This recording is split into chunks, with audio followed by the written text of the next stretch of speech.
Of Mech and Woe, Men. Leonard was once a man of flesh and blood, but a terminal illness forced him to transfer his consciousness into a heavy, reinforced steel chassis. He was powered by internal thrusters, but his mind remained simple, gentle, and utterly loyal. Beside him was Georgia, a deeply disturbed wanderer who fluctuated between identities, sometimes feeling like a man, sometimes a woman, and carried a heavy weight of paranoia and cynicism. They were dropped off on the vast, rugged frontier of planet Ethelgard. Standing on the barren drop zone, Leonard looked at the destination marker on his HUD. Georgia. Leonard's synthetic voice synthesized through his metal vocalizer. My boosters can carry us both. We can fly there and arrive in mere 2 days. No, Georgia snapped, adjusting her cloak. Flying makes us a target. We walk. So they walked.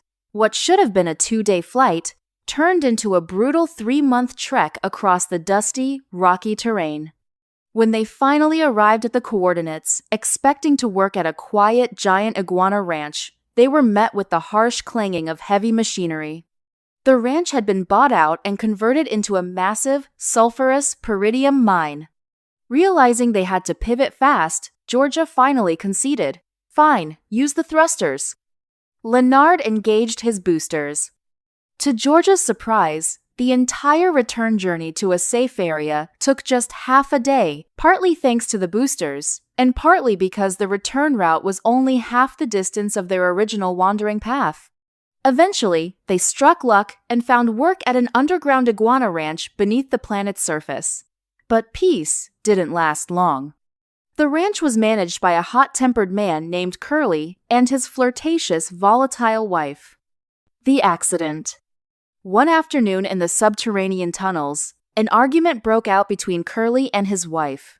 Outraged, Curly drew a high-caliber plasma sidearm and fired wildly.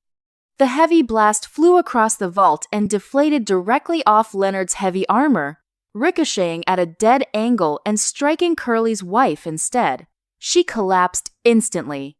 Driven mad by grief and horror, Curly refused to accept that his own reckless shot killed her. Instead, he pointed at Leonard and screamed murder, rallying the ranch guards to hunt the malfunctioning mech. We gotta go, Leonard, now! Georgia yelled. Georgia pulled Leonard into the thick, glowing forest on the planet's surface, but as the distant sirens grew closer, Georgia panicked. She knew the authorities wouldn't listen to an outcast and a machine.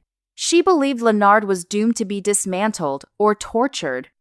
Georgia looked at Leonard, tears welling in her eyes. She pointed toward a glowing bioluminescent creature resting on a nearby log. Look at the butterfly, Leonard, Georgia whispered, her voice trembling. Just look at the pretty butterfly. As Leonard turned his heavy metal head, Georgia drew her sidearm, pressed it against the back of Leonard's skull, and pulled the trigger. Bang! The energy bolt ricocheted harmlessly off the back of his titanium alloy skull, singeing a nearby tree branch. Leonard slowly turned around, scratched the dented metal on the back of his head with a heavy iron finger, and stared at Georgia. The resolution. Georgia, why did you do that? Leonard asked softly. Georgia stood frozen, the smoking gun dropping from her hand. I thought they were going to tear you apart, Leonard, Georgia stammered. I thought it was the only merciful way out. You should have believed in me, Leonard said, his voice flat. You trusted the pursuer's words over my innocence. Leonard turned back toward his internal processor, executing a systemic task. Using his wireless interface, he accessed the ranch's local network, stitching together the security camera feeds from around the underground ranch.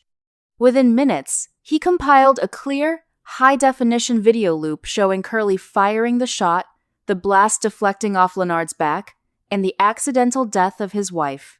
He transmitted the file directly to the regional law enforcement node. The authorities have the proof now, Leonard declared quietly. We are clear, but you gave up on me, Georgia. Leonard sat down at the base of a massive tree. I am going to enter a deep sleep cycle now, Leonard said, his optic sensors dimming to a soft amber. I am leaving the chassis power on. You can keep the machine and use it to stay safe. But my mind won't be here. Leonard, wait. Georgia reached out. Goodbye, Georgia. The amber light in Leonard's eyes faded to black. The heavy metal shell remained sitting in the quiet forest, silent and motionless, a hollow sanctuary left behind for Georgia to survive alone.